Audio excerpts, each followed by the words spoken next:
Well, this is going to be so exciting. As many of you know, I've referred to Veda Austin's wonderful work in lots of videos, and now we're actually going to be getting to speak with her. So I'm over the moon, very excited. And she's been a super busy lady, traveling all over the US. So it's very early morning in New Zealand. So I'm even more grateful that she's given us this time. So welcome, Veda. Oh, thank you so much, Pam. I'm really happy to be here. Fantastic. And you know what I love about your work, Veda, and I'm going to introduce you properly in a moment for those of you who don't know Veda's work, but I think you're not only advancing the understanding of water, but actually helping us to understand consciousness. And that's what I really love about your work, and that's what I'd like to focus on in this discussion. But again, for those of you who haven't seen it, Veda has a beautiful website with some exquisite photographs and videos of her work. And I really recommend you go and check it out. And I'll put that link, vedaustin.com, below this video. But for those of you who don't know, she's a water researcher, public speaker, mother, artist, and author. She's dedicated the last 10 years to observing and photographing the life of water. She believes that water is fluid intelligence, something that interests me a great deal, observing itself through every living organism on the planet and in the universe. Her primary area of focus is photographing water in its state of creation, the space between liquid and ice. It's through her remarkable crystallographic photos that water reveals its awareness of not only creation, but thought and intention through imagery. Wow, that's so beautiful. And the other thing I'd just like to say before we start, and these are Veda's words, not mine, but this is what Veda wrote on her website, and it's so right for the time, because for the astrologers out there, water is coming into great prominence as we move forward. We've got Saturn and Neptune in Pisces. We have Sedna moving closer in her 11,400-year orbit. She's on the cusp of Taurus Gemini. We also have Salacia, who I see as liquid light. And of course, Pluto moving into Aquarius next year for 21 years is bringing up a lot of Aquarius energy. Now, Aquarius is an air sign, but the symbolism is the water bearer. So these are Veda's words. And think of the symbolism of Aquarius. Water is the rebel element, Aquarius. It won't conform, Aquarius. It won't conform to the laws of physics or gravity, and it can't be killed. Without it, there's no life. It reincarnates for all to see, and science tells us that it came to Earth from outer space. Think of Aquarius energy, galactics, rebellious, nonconformist, eternal, and alien, all good Aquarian keywords. Just look at the power we are filled with. I mean, I just went goosebumpy at those words. Just beautiful. So let's dive in. As I was just saying to Veda, I'm not going to cover much of the same ground that she's shared in previous podcasts. She has lots of those on her website about how she got into crystallography, and you can watch those in your own time.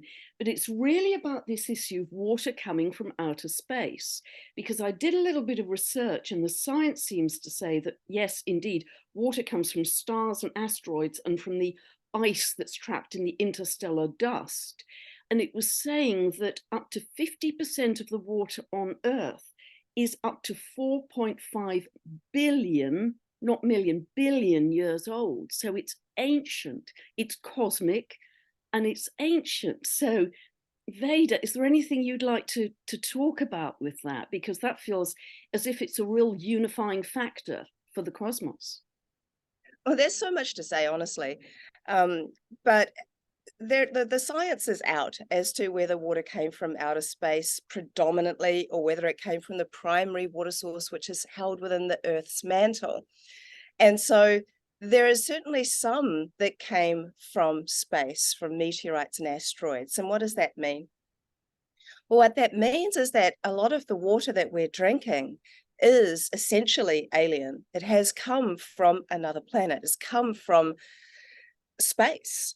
And this is a really interesting thing to imagine and think about, in that when we're freezing water, or certainly when I'm freezing the water and doing the crystallography, we're getting responses that appear to be very intelligent, in the sense that water responds through imagery that is recognizable. It also has a language, which I call hydroglyphs, which I think is important for people to kind of get an understanding for, because it means we can start reading what water is saying. And if that water has come from different places in the universe, then this could be incredibly important information for us to know. And I've often thought that because these asteroids have come from different places, there are different bodies of water that hold different information on the planet.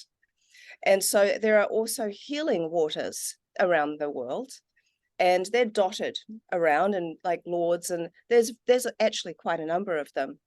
And so I often wonder, well, if any of those came from a loving planet, a planet that exudes a healing, loving energy, that would make some sense. And then we have other waters which are very troubled. So I feel like I've often said that has to relate somehow to water coming from different places, not just one big giant one. And I think that tells a lot about the intelligence that's held within water. And this is a new idea, that water could be intelligent. There is a quote by my friend Moses Hackman that says that water is the glove on the hand of consciousness. So I think that is a very beautiful way of suggesting that water and consciousness are so intimately intertwined that they behave as one. So I could easily talk about the hydroglyphs a little bit. So to get one hydroglyph, I need to have seen the same ice symbol appear at least 50 times to say that I have one. And I use words as my influence. So I'll write a word, put my petri dish of water on top of it for 30 seconds, remove it, freeze it using my short-term method of crystallography. Basically, there's water on top, ice underneath. I take it out, I tip the liquid water away, and I photograph the ice that remains. Now, if there is a symbol that is the exact same as the very first one I did using a certain word, then I know I have a hydroglyph if I've seen it appear 50 times. So I have around about 37, and water reads energy of words. It isn't taking it it's not literal like we read it. So if I say this is a cup, there's no one's really that excited about it, but if I say this is the energy of my cup, that means that, well, it's holding something, it's a vessel, there is something much more to it than meets the eye. So these symbols are holding the energy of words. And so when I ask a question, I'm able to actually get really incredible answers. Like I asked water, what is a hydroglyph? And it wrote two symbols, the message glyph and the living glyph. So it means living message. So I think in the future, it will be really interesting to start being able to ask questions, about stars, about planets, about the universe. Yeah, because this is so interesting. It's so topical because, of course, we've just had in the US their congressional hearings about UFO disclosures. So if water is one of the ways that we can remember our galactic heritage, because we're all made of stardust, that would be wonderful, because it's carrying that information from, at least some of it, from the far galaxy. And something else you said on your website, which I loved, is that water represents a universal web of consciousness, because it connects everything from kind of a human to a horse to a dragonfly to whatever. It's all of life. And in the ancient scriptures, they talked about the whole cosmos potentially being one consciousness. Yes. And it seems that water has a big part to play as a connector in that one consciousness. Well, I think so. And I also think that some people were like, well, how can water and space be connected? Because a lot of people don't realize that there's this hydrogen piece. And a friend of mine, she says that hydrogen is the spirit of water, and plasma is the brain of water, and liquid water is the body of water. And so ice in Hawaiian kind of mythology is like the great grandmother. And so there is this idea that when you think about space, So it is absolutely full of hydrogen. Even the sun is mostly hydrogen. And so the idea of evaporation is that the creator, because hydrogen means the creator of water, hydrogen. Wow. Yeah, yeah, yeah, yeah. Yeah, yeah. Yeah. You've got that right. And so the evaporation from the sun of water is really the creator bringing it back home. And so this is a very interesting idea when you start diving that little bit deeper into the idea of this heavenly body of water that we are literally surrounded by, and where I often link it to spirit and soul. You know, we're taught in school that water is a liquid, solid, gas, and that's about it. But we tend to think of water just as a liquid, Yeah. and we forget that there's water in the air around us. Mm. And so we miss a lot when we don't dive deeper into this area of water, because when you think about it, by molecular count, not by volume, we're 99% water. That means there's more water molecules in our bodies than stars in the Milky Way. And you would know how many that is. That's a Yeah, lot. a lot. That's a lot. And, and yet we don't ever really think of ourselves as a body of water. We see ourselves as solid, but even our eye lens is 99% water, which means we're literally seeing everything through the lens of water. So my father is a famous Maori fisherman called Bill Hohepa, and he had this theory about when there's a full moon. He said, well, obviously the tides, we get these king tides, and the tides rise and they're very full. And he and I had been talking about babies being born around a full moon. And he said, well, it makes sense, we're mostly water. And he said there'd be a tide rising within us that's so large that the swell literally is pushing the baby out. And then we have this kind of rising of feelings, this rising of energy, but a physical rising of the fluids. It's quite an interesting thing when you tie them all together, because water really is the lifeblood of every living thing on this planet and also beyond. It might have been in different forms, but we often forget that we're breathing in oxygen, and then by just breathing in, there is this connective force, because oxygen is literally this very important part of water. Yeah, yeah. We have this giant oxygen, which is actually masculine, and it's very large. And then you have these two hydrogens, which are feminine, and they are in the mode of levity, and oxygen is in the mode of gravity, and together they create liquid water on Earth. There is a harmony with them. So I once asked, I think you'll find this interesting, I once asked water what its first memory was. I had some water from New Zealand. And I kind of had this idea, maybe I'd see some universal thing, but I saw this face in the ice with this long head and a very, very big, big black eye. And there were two letters just in front of it. It was almost like an introduction, which was I and M, like I am. And when I've also asked water, who are you? I have got actual letters in English because I communicate in English. People also get other languages in the ice. So it's not just that it speaks English, but I would get I am. So it was interesting to see that when I asked water what its first memory was, it showed me this very unusual alien-like face and the word letters I am in front of it. Gosh, that's Not I. absolutely fascinating. The whole divine I am that I am. That Yes, and yes. what you're talking about, with water being in the air, etc. I also discovered, I don't know if you heard me refer to it in the previous video, there was at the turn of the previous century, there was a French, I think he was a microbiologist called René Quinton. And Yes, Renee, yes. yeah, and apparently Mhm. 90% of our blood is water. I discovered, and what he was doing, as you well know, was microfiltering seawater and injecting it into very sick people, and they got well very quickly because marine plasma and blood plasma is very closely associated. So you know, all of us, so much of us is water, and I think it's something until your work that we just weren't fully recognizing. In that, if you've spent time in India, which I think you have as well, Veda, in the Western world, we're so grateful to turn on a tap and we get a drink of water, and it's a resource to be used. But is it that with your work, you're actually pointing us to source divine intelligence is primary in water? Water is primary, and we are just fractals of the cosmos that happen to be consuming it and made of it. But is it that water is actually the primary source intelligence? Am I making sense?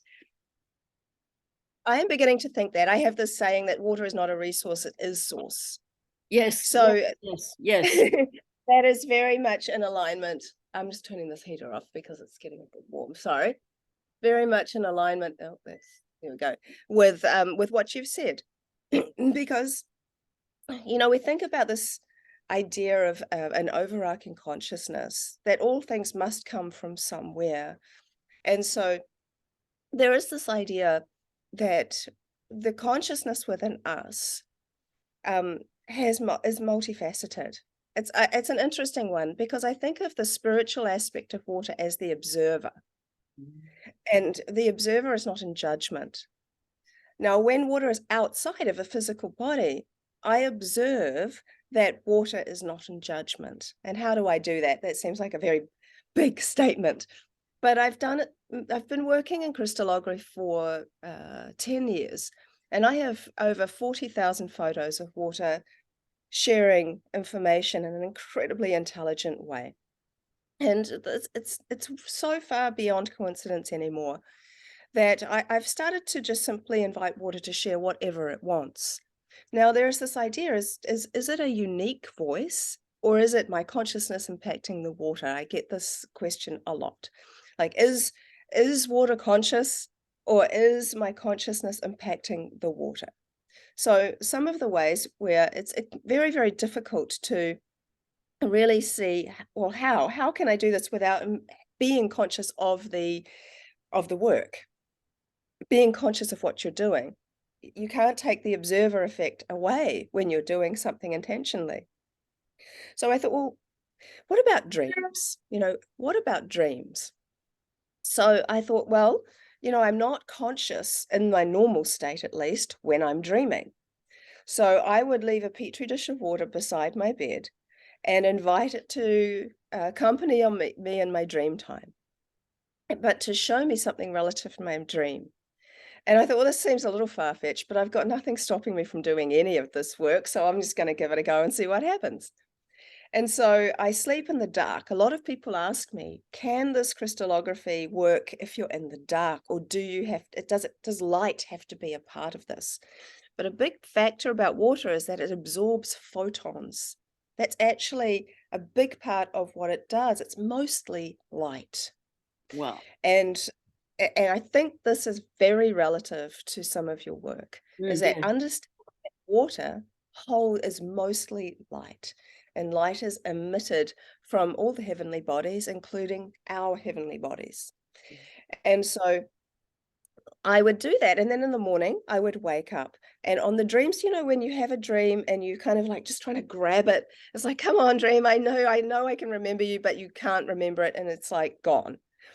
That would be the time that I would freeze. I would only freeze those moments, because if I remembered my dream, I could easily be projecting my thought into the water. Yeah. So I would freeze those, and I would get such clear imagery that it would literally jog my memory of my dream.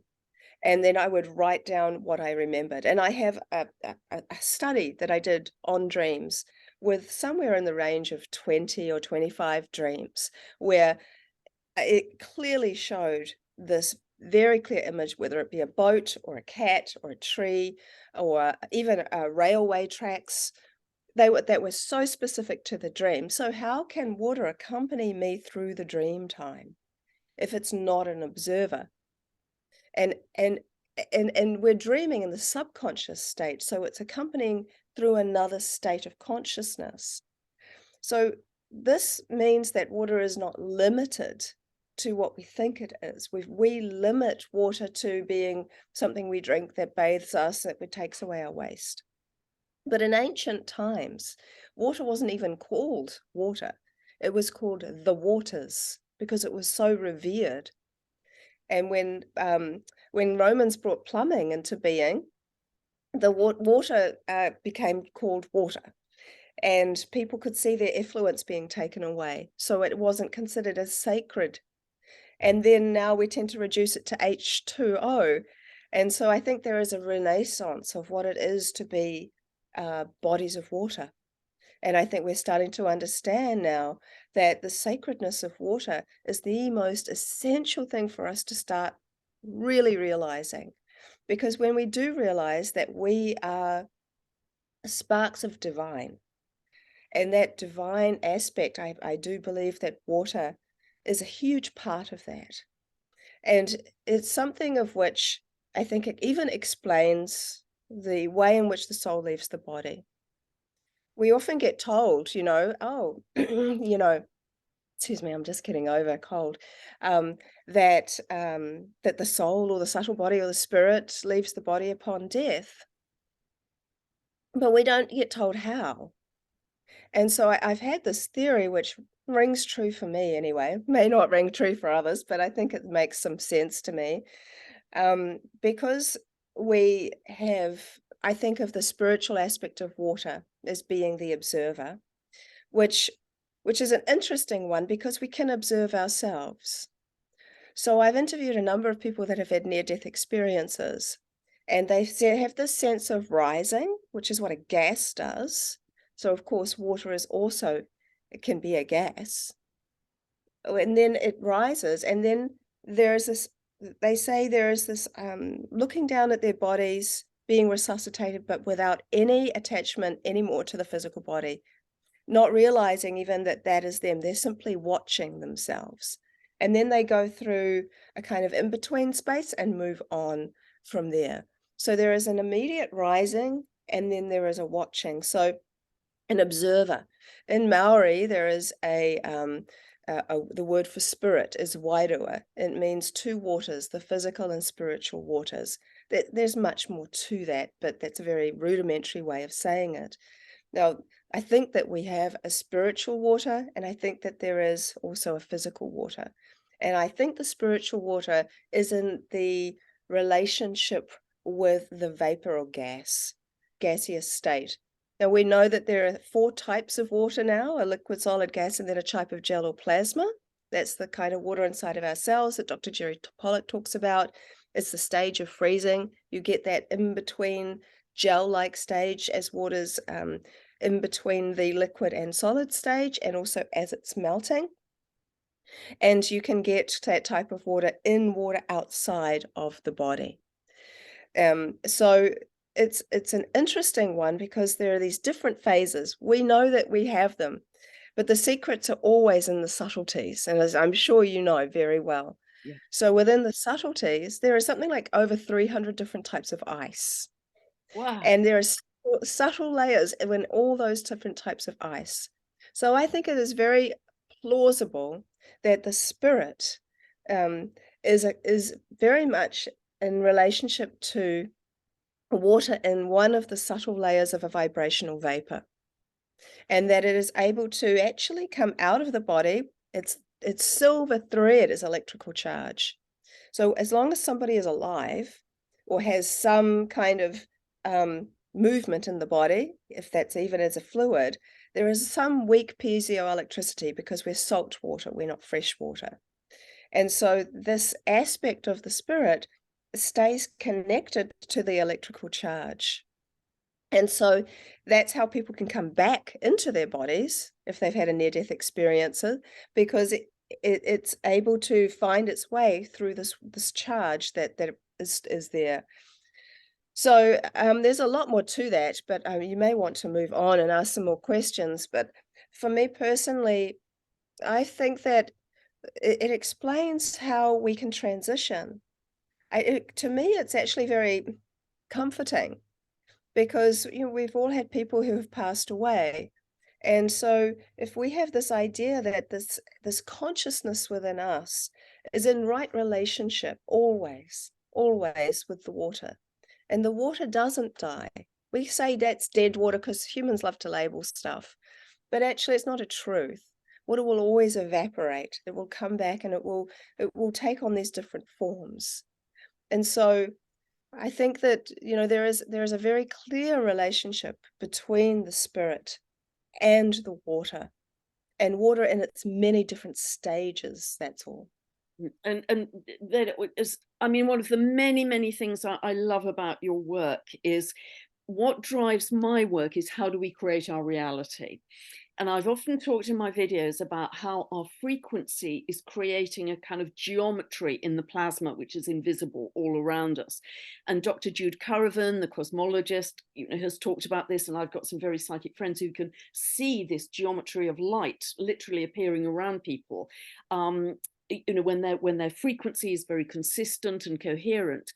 And so, but it's hard to get people to understand that because it's invisible, it's in the air. But what's wonderful about one of the many things that about your work is you are demonstrating it. You are actually showing how our emotions, our thoughts are imprinting the water, and you can show it in the crystal.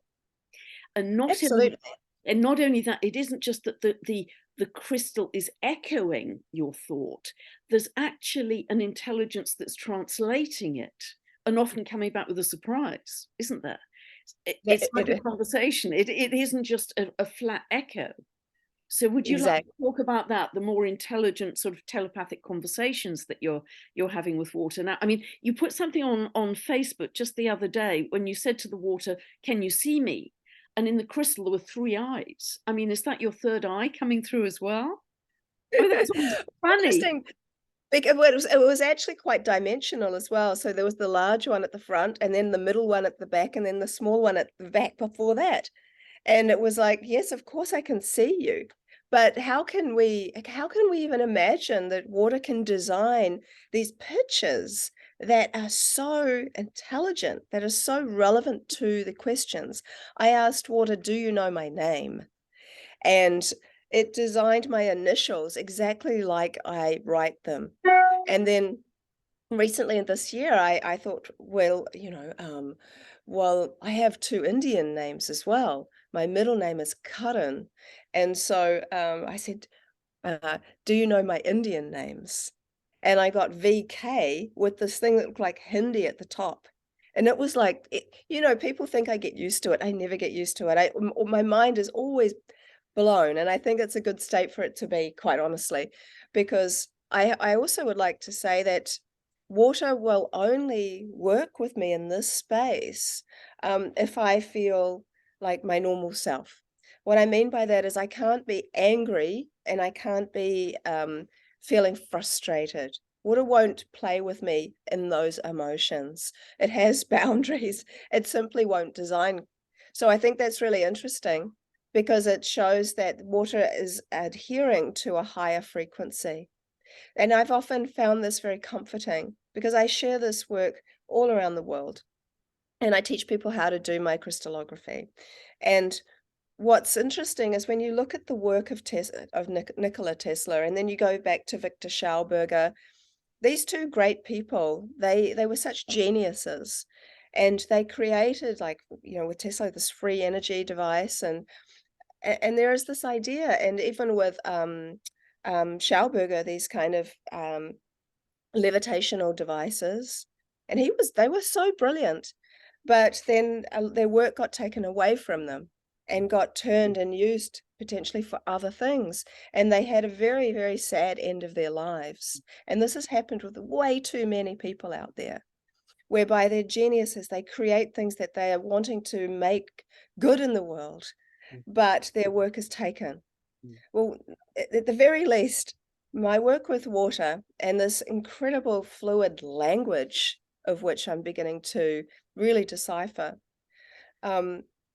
the fact that water won't work, it won't design, it won't create in a mode of darkness means that no one can take it and no one can trick it.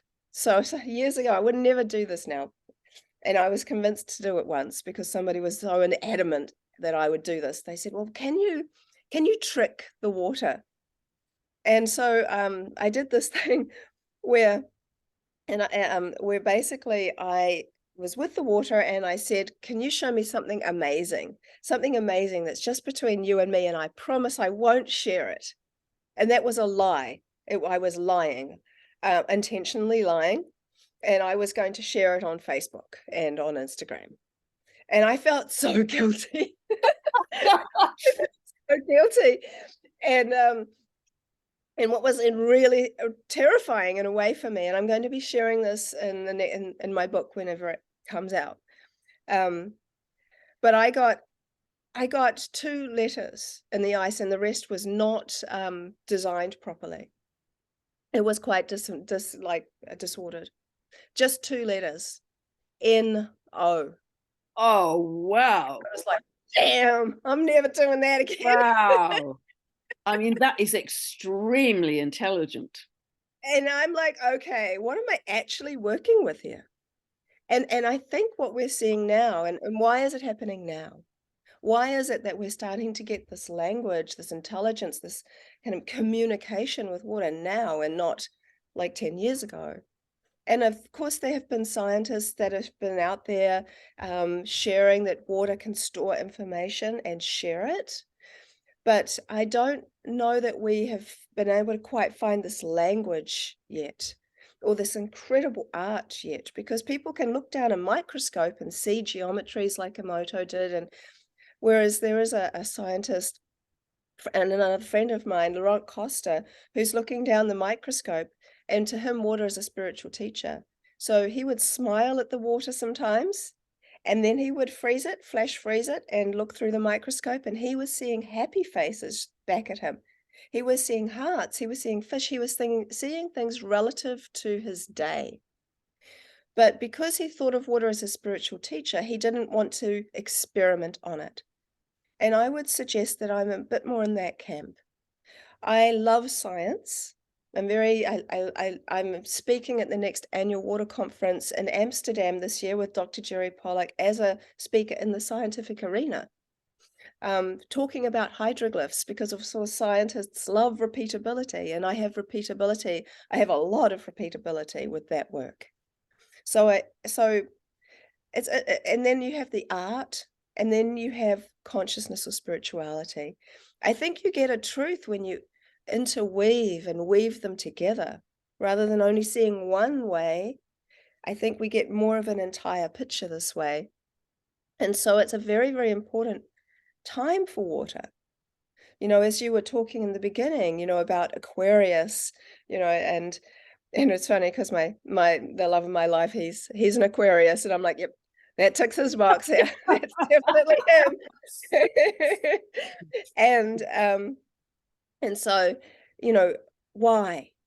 I listened to a little bit of one of your talks a while back, and you said that this year you see that things would start to become revealed that were in the oceans. Yes. Things might start appearing. And I got goosebumps when that happened. Why do we even get goosebumps? That's partly the water creating an electrical charge. That's our intuition, knowing that we're right. The water is always telling us the answers. We are an emotional body of water, and a very sophisticated, intelligent one. And so I'm like, yes, well, we probably need to understand more. I had a dream a long time ago that I was in Antarctica, and there was this arched kind of sculpted tunnel that I was walking through, and there were these symbols on the sides of the tunnel. And that dream was so vivid that I still remember some of the symbols, and one of the two of them really looked like hieroglyphs that I'm getting now. And I had an experience where well, I won't, maybe that will take probably 2 hours to get into, but it was an experience of drowning and having a very, very, very strange and interesting experience And I'm happy to share it with you, but it may take a little long time. Right. But Maybe we'll do that another time. Because the other things I want to based on what you've said, Veda, because it was so interesting. You said if you're angry or frustrated, the water won't play. You only get a clear image when you're in a good emotional state. And that to me really says if you're in a coherent emotional state, then the crystal is clear. The image you get is clear. Whereas if you're in an slightly incoherent, jumbled emotional state, angry or frustrated, you get a jumbled, it's not a clear image. And yeah. again, that's a great demonstration of what we're creating in our reality in the plasma. So water is so instructive because your crystals actually demonstrate what's bouncing back to us. And that's why Well, I absolutely love it. And it also suggests water is so incredibly impressionable, like your dreams. You're not even yes. awake, and it's so impressionable 24/7, 24/7. It's an interesting one though, and it's that word. It's like, well, is it impressionable, or is it that it's actually choosing to do this? Wow. It's a really Wow. interesting one because up until recently, all we ever hear is that we can program water. We're programming it, and that's what Mhm. people are doing to us a lot of the time. Yeah, That's yeah, why yeah, a yeah. program is called a program. Yeah, yeah. It's really an interesting idea because I see that water only responds to me or reacts if I am genuinely just open and curious. But if at the moment I expect water to do something, it won't do it. Once I was playing the sound of Om because I see there's repeatability in the sound of Om. So I played a gong and I kind of had this assumption that water would just show me the same kind of pattern as Om, which is like this sort of a spiral shape. But water was so defiant, and it like, "No, you can't expect me to do what you want." So it designed the gong with a mallet on top instead. And I'm like, "Put in my place." I'm like, "No, no, no, I'm not gonna do what you want me to do." It is this really interesting thing, and then, so it's not doing what you would always expect, and that's interesting, but it has a great deal of compassion. So if I'm very sad and I'm doing the work, it often ignores whatever I'm asking it to do, and it will design sad faces because it sees me. So how is it that I'm having this relationship? Like, what is actually happening? How is the information being transferred? Now, I think that's an interesting one because um, when I put a seed, I've done a couple of seed work with water where I put a sunflower seed into the dish for 30 seconds, take it out, and it reads the potential of the seed and designs the outcome of the actual sunflower. And Stunning. that's I've also seen what a those seed on your is. website. Absolutely stunning. So reading the potential of a seed is absolutely awesome. So again, we're back to this idea of water being primary in Yes. divine intelligence, and particularly because it won't be programmed, as it won't play. So it suggests Yes. this absolutely foundational element that it is source rather Well, than. imagine if it's the water that actually forces us into the golden age, if you Yes, want that's to. exactly where I Golden was going with that. Yeah, Yeah, yeah, yeah, because it won't play in the dynamic of frustration and anger yeah. or fear. Like, the fear element is an interesting one as well. If you're really, really afraid, and it depends what you're afraid of. I've done studies where during the last few years, it's been such a lot of things. People have felt so much collective fear of so many things, whether it's whether it's COVID, or it's a government, or it's this or it's that, or whatever the thing is, but there has been a collective that people can easily tap into. And so I went into this feeling. I'm like, well, I've had my own experiences that have not been great. I felt that collective to some degree, and I really went into it to see how water might design. And it looks just like the same as when I'd been sitting that put the water next to a 5G tower. So it was completely disordered. Then I let it melt. The crystal. That was really dramatic on your website. And you put it next to 5G for what, 15 minutes? 15 minutes. But then what's good news about both is that I let the water melt, and then I gave it love. Sometimes I would put it in infrared light, which is very helpful, but your emotional connection is actually what water's really interested in. And so then I would refreeze it. And specifically with the fear, it came back to its beautiful original patterns of spring water, which look like hexagons. Wow. So, you can see this emotional response. So when I have the signature pattern of tap water, which is a disordered pattern, and I'm like, okay, and I let that melt, and then I hold it to my heart genuinely, lovingly for 30 seconds only, and then refreeze it. It transforms back into its original patterns. You start to see the ferns or the hexagons or the flower patterns in the ice, but it doesn't change chemically.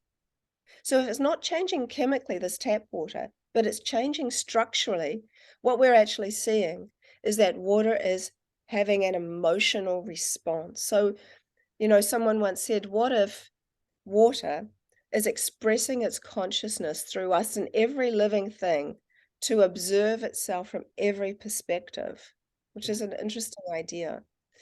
And so the more I start to study water and light, so I don't want to forget this part, because when you're looking up at the stars, you can see them because they emit light. And so there is this aspect of how do we connect to the stars? How can we connect to this aspect of planets? Well, they're giving off light. So the fact that the light and water absorbs photons, which is light, this is a very important piece. But this woman, she said she could speak to bees. And she said that one day she was watching the hive for a long time, and a bee communicated to her and said, we don't mind you looking at our hive, but please don't look at it for so long, because your conscious expression is putting too much light in the hive, and we like it to be darker.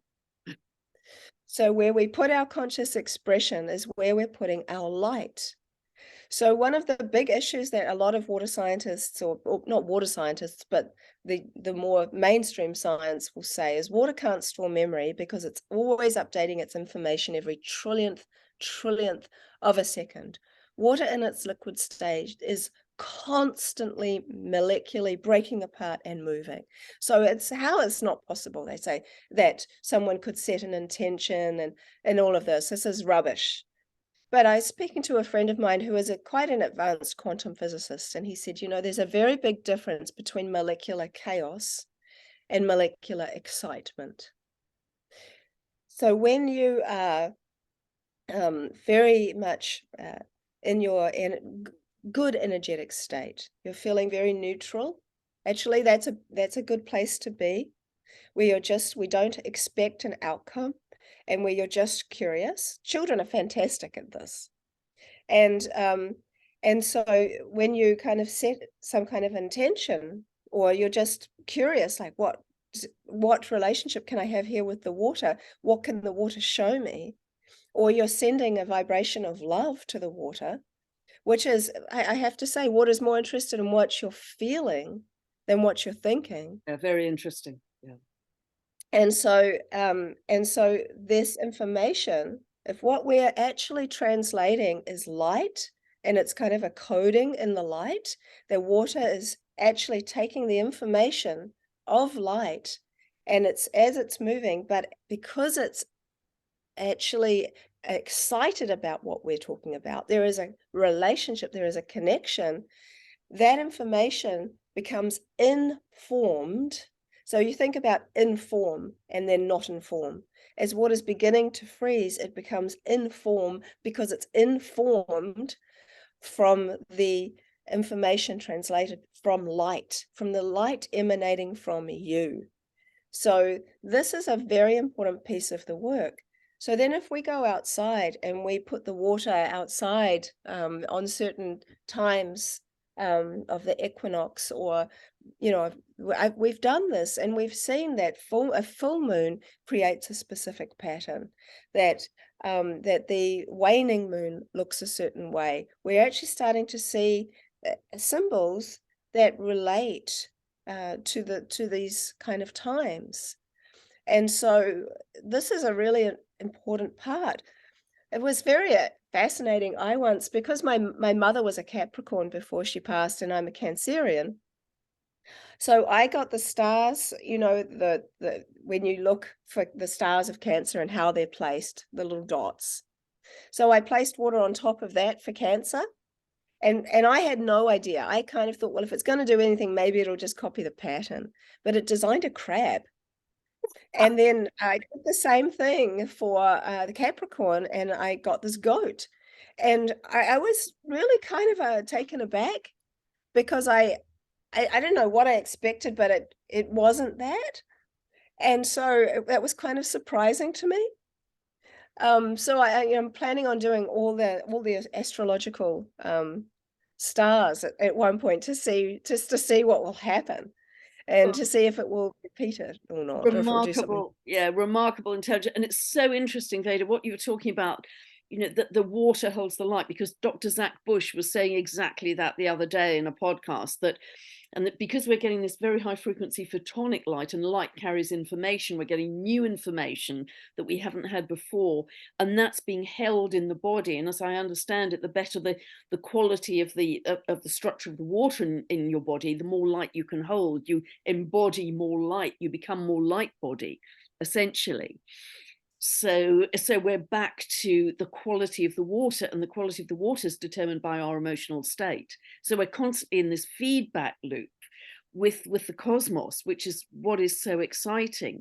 But water becomes a spiritual teacher for us, because the more we can see the effect that we're having in the water, the more it encourages us to be cognizant of our emotional state as well. It's a constant reminder of, this is what we're doing to every single cell in our body. Are we creating more coherence and more health for ourselves? And that's what we're beaming out to the world. That's how we affect the collective, literally via the water, because it's a connector of all life. And because people say, oh, well, what difference can I make sitting at home on my sofa? Well, a lot, actually, because if you're in a good state, you're affecting the water, which you're going to urinate out, that goes back to the oceans and the seas. And, if a lot of us are in that good emotional state, that is a very direct physical way that you can affect the collective. One of the most powerful studies I ever did, which is exactly in reflection of what can I do? I'm just me. And was when I did a study on egg albumin. Egg albumin is essentially egg white, and there's two parts to the egg white, this gloopy gelatinous part, and then this thin part, which is more like saliva. I discovered that when you freeze that thin part and you just let it freeze for about 10 minutes, you'll see there are 6 patterns in healthy free-range hen eggs. But caged hen eggs can only form 2 of the most rudimentary of those 6 patterns. So inspired by Luc Montanoux, who I'm sure you've heard of, who sadly passed, and his work with DNA teleportation, so anyone can basically just Google him. I thought, well, what happens if I put a free-range happy hen egg beside a caged hen egg and leave them overnight? Will one affect the other, or will nothing happen? So when I did the crystallography the next day, I discovered that the free-range egg looked beautiful and the same as you would expect. I've done thousands of these, so I know exactly what to expect. And then, but I noticed that the caged hen egg had started to form more of the complex patterns, and it started to form something that I call the volcano pattern. And that's only seen in free-range eggs. And so I shared it on social media, and everyone was like, wow, that's amazing. But what if you're surrounded by bad eggs? It's bound to go bad. So it shows the way we think. And so I did exactly that. I basically put I put a free-range egg, and I did controls for these.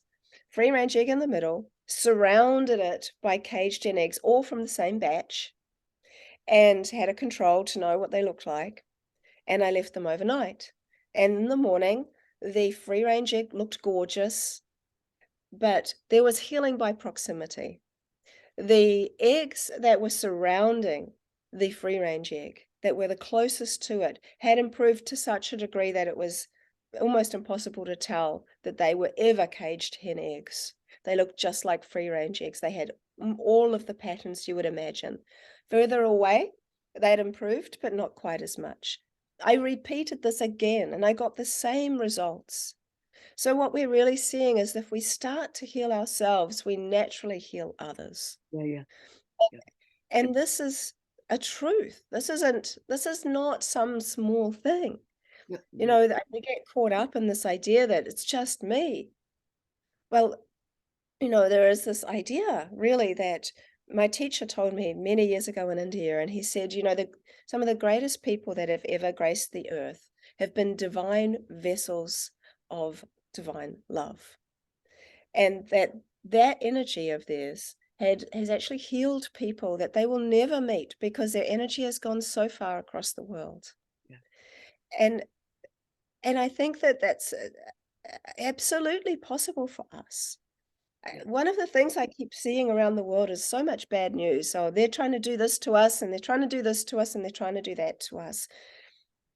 And yet, you know, the simplest thing, well, we think it's so simple. We just take it for granted. This thing we call water. It's staring us right in the face. Yeah, You know, it is the mirror of life. yeah. It really is. It's like this mirror of life. Life not just on Earth, but everywhere. And it's carrying our energy, it's carrying our broadcast, it's carrying our frequency. And that's what It's I love about it, this physicality of it, that you can demonstrate it to people. Say, look at the difference you can make, because high frequency energy, we know, as with your egg experiment, affects lower more than the yeah, other way around. You had one good egg and 12 not good eggs when you started. So yeah. it's always more influential. And that's very empowering for us as well. Yes, absolutely. Veda, can you talk to us about salt water versus distilled water? Because as I understand it, salt water can take an electrical charge, as you mentioned earlier, and therefore it can hold memory better. I understand. So can you talk to, I know you had an amazing image of a fish when you froze some seawater. I mean, that was This just crazy. So your was images are just wonderful. So can you talk to us a little bit about salt water? Because as I understand it, salt is essential for life. If we have no salt, we die fairly quickly. It's absolutely fundamental. But what does it do to the water versus distilled that's water? true. Yeah, if you took all of the salt out of our body, we'd be dead within 48 hours. Um, so I see it in a way that distilled water lacks those minerals and salts. I see it more as the observer only. I think of spring water or salt water as with the ability to observe, but as an active participant able to store and hold memory or information. Yeah. So why do I say that? Well, I've done a lot of work with distilled water to see what would happen. And I see that distilled water has what I call a signature pattern, something of a pattern of which I would see regularly, and I identify that as distilled water because I'm able to identify patterns in water to know what kind of water they are. Um, but I haven't seen complex imagery occur in distilled water. Now, I think that that is because it's lacking the salts and minerals. So we're not distilled water. We're an ocean, Yeah. but we're also able to observe ourselves. So it's an interesting one because to be an observer, there is no um, interaction. It's just watching all the time. But spring water, for example, or any water that's got salts and minerals in it, seems to be able to produce these incredible images. So there is a connection between salt and water. It's like this incredible synergy, and they enable one another to actually share and hold the memories of life. If you think about it, our entire life is a memory, full of memories. The only thing right now is what we've got in this moment, and that's now a memory that I just said that. So when we look back at our entire life, it's a memory. And so I often think, you know, one of the greatest gifts that we give to anybody when we depart this body is to be a good memory in the hearts of another person. And because our entire life is full of memories and our life is very real to us, we absolutely know that we were a baby once, and that is real for us, but we are no longer a baby. We are no longer in yesterday. So they're all memories, but that makes up our life. So when someone's passed away and we hold that memory dear in our hearts, then they are every bit as real and alive within us as they ever were in life, because they are also a memory for us. So it's a really interesting one, that the water literally doesn't forget them. So Mm. as long as they're alive within us, there is a living energy of them that is resonating within us. It's very real. So as far as this idea of intelligence, is water being intelligent? I think water has intelligence far beyond what we actually have come to understand yet. I don't think we really understand our own makeup, and salt is an important piece. So salt, salt doesn't die. We're made up of these immortal things. Salts and water and consciousness, if you really boil it down, pardon the pun. So when you put salt into water, it disappears, it loses its cubic bonds and it merges. So water becomes a liquid crystal because salt is a crystal, and it also becomes electrical because salt is electrical. So it suddenly gives it this new energetic. It's very, very important to life, Yeah. because everything has water and salt within it. Those two things are within all life. This is like, okay, there's something magical going on here. Why haven't we been fully studying these two things? And so then you kind of look at consciousness, of course, and that's a whole nother thing. But when somebody is cremated, the ashes are actually salts. So when water evaporates, the salts are still there and they're in their cubic form. So they don't die. And in the mineral kingdom, if we just left them alone, they would just keep on growing. The crystals don't die. So there is this kind of idea that we're actually made of these immortal substances. And if we are made of these immortal substances, and water is so ancient, even in Genesis, it talks about how the Spirit of God hovered over the face of the waters. So the water was there and it had a face. And the Spirit of God, well, some people think that that's hydrogen. So it's a very interesting idea that, and I'm not saying that that's true, I'm just suggesting that some people say that.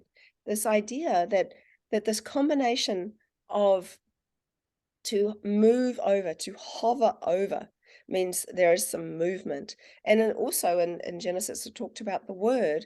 In the beginning, there was the word, and the word was with God, and the word was God. So a word is actually means that there is a sound, and then that brings you into the cymatics of creation. So from a word creates a word over water creates a life, creates something new. Yeah. And this idea of something from nothing. And that's kind of what we're seeing. We're seeing this kind of idea of something that's from the kind of idea of thought. So thoughts crystallizing into ice.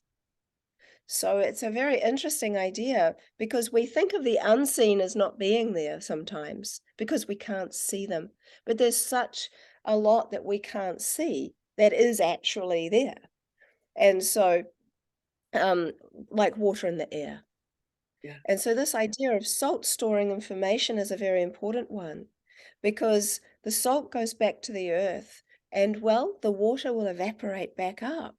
So we have this idea of one is going back to the earth Yeah. and one is going back upwards into the heavens. And those three things are really essentially what we are made of. If you just take it all away, it's salt, water, and consciousness. So when we think about that, and we think about the fact that water is evaporated and it moves upwards into the heavens, this is very much in relationship to the idea of being able to leave one state and go to another. Yeah. I think when the idea of water as the observer, it very much relates to people who can remote view, people who have an out of body experience because they are watching their bodies. But how are they doing that? If the soul doesn't need to be in the body, and I think there's a lot more subtleties to it. Again, I think that there's the secrets are in the subtleties. But salt is a very important piece in this work with water. Yeah, because we're It's electrical beings, aren't we? And as I understand it, the better your mitochondria are working as your little batteries, the higher your voltage and the better your health. So that's very dependent on the salt water within you.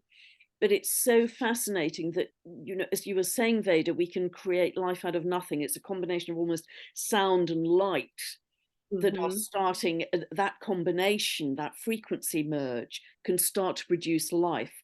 And then you add in the salt and the water, and thoughts become things. We can start to actually manifest life. And that Yes. is thrilling as a whole area for exploration, I think.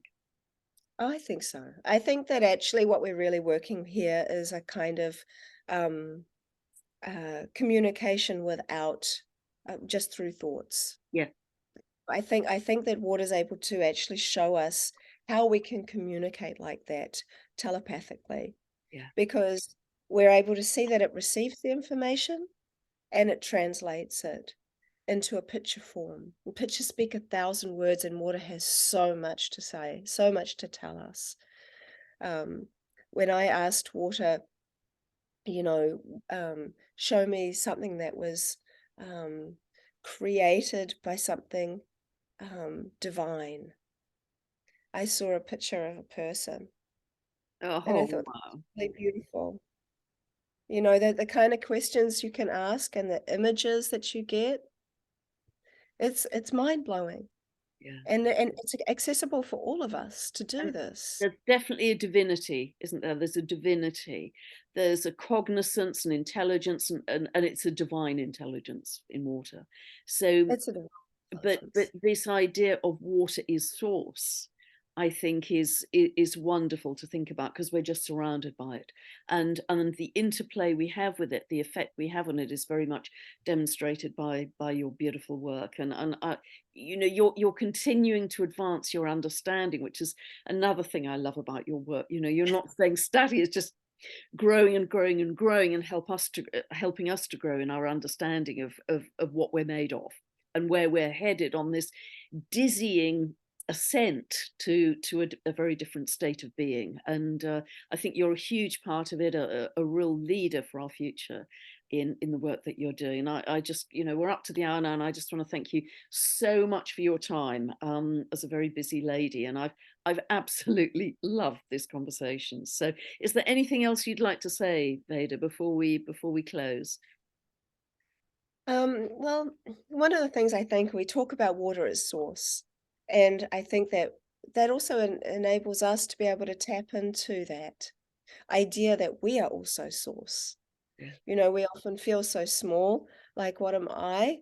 But we are made of trillions of of molecules of water. Each one is a source on its own. And I think it's true when we say we are literally connected to everything, everything that is alive, everything that has water within it, we are connected to. It's an ancestor. It is a relative.